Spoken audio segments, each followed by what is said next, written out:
ou bien celle au mur de briques.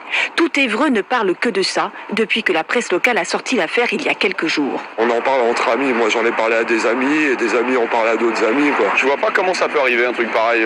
Un homme qui conserve donc l'anonymat a découvert dans la maison dont il a hérité 100 kilos d'or.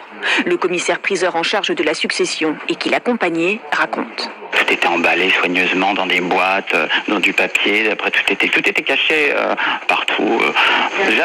Jamais on aurait pu imaginer trouver ça, quoi. L'héritier a d'abord trouvé quelques pièces dans une boîte d'emballage. Le reste a été découvert caché sous la table, derrière des boiseries, dans du linge, des chaussures et même sous les lattes du parquet. Ce journaliste a pu se procurer des photos du butin. C'est une des 2 barres de 12 kilos qui ont été trouvées dans la maison. 2 barres de 12 kilos, 37 lingots d'1 kilo et plus de 5000 pièces en monnaie or française, suisse et américaine. Le tout est déjà vendu. Le magot, entre guillemets, si je puis dire, a été vendu au prix de l'or. C'était au cours de l'or, c'est 35 000 euros le kilo. Voilà, le calcul est simple. Valeur totale 3,5 millions d'euros. Mais en réalité, l'héritier recevra beaucoup moins puisqu'il devra en verser 45% au fisc au titre des droits de succession.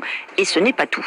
Il y a aussi un autre impôt qui est l'impôt de solidarité sur la fortune que peut-être son parent n'a pas déclaré et qui devra donc faire l'objet d'un rattrapage fiscal.